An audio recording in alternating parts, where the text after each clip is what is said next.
Okay, so this I'm hoping to get this up the weekend that Oppenheimer, Christopher Nolan's new movie, Oppenheimer, comes out.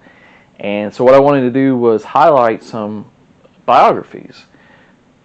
Several years, let me go ahead and show you. All right, so this one here, this is Ray Monk's Oppenheimer. Now, I actually read this several years ago, and so when I learned that Nolan's biopic about Oppenheimer was coming out, I thought, well, I could reread this. Or I also knew that there was a Pulitzer Prize winning biography on Oppenheimer named American Prometheus. And I thought, well, okay, I could take a different tact here. I can listen to the audiobook of American Prometheus, just get a different take on Oppenheimer, a little bit fresher take from the Monk version. And the audiobook's about 20 hours.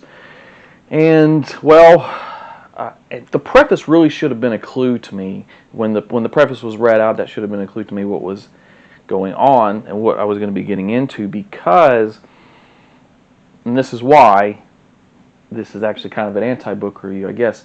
About 10 hours in, about halfway through, I abandoned this audiobook. I'll tell you why.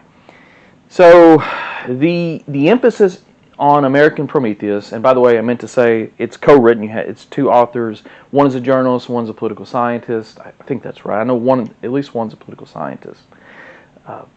Here, I'll put it back up here, and you can see the names real quick.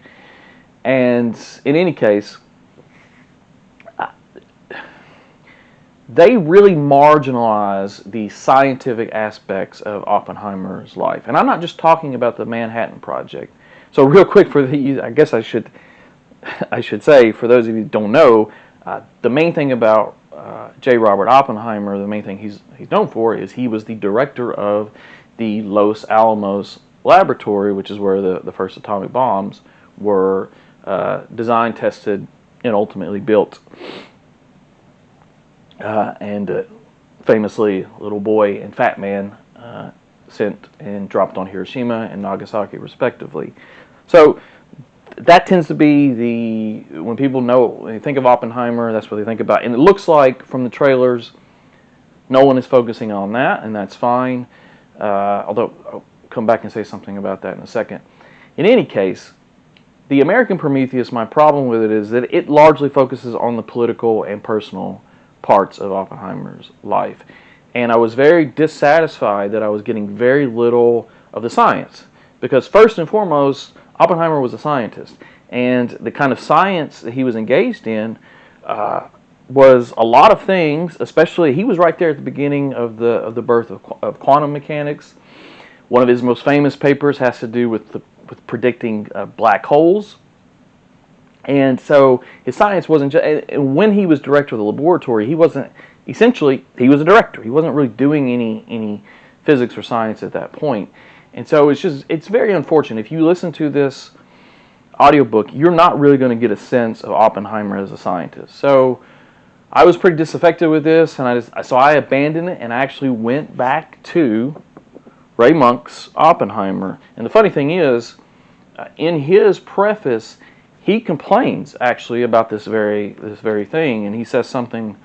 He gives an example here of how there was something that was constantly on Oppenheimer's mind, which was the meson.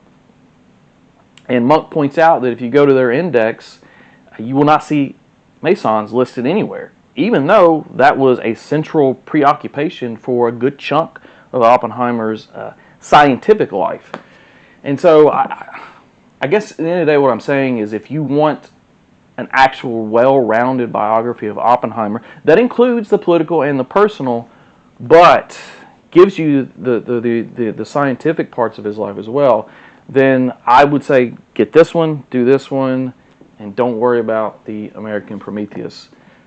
Now, I guess if you're worried that the science might go over your head and you just want the political and personal parts about Oppenheimer, then I guess you can't go wrong with Prometheus, because it was certainly written well and entertaining to listen to as a narrative, so it does have that going for it.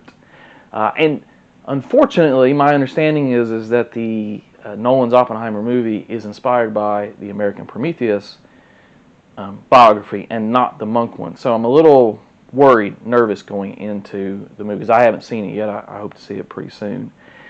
So, all right, so that's my first book review.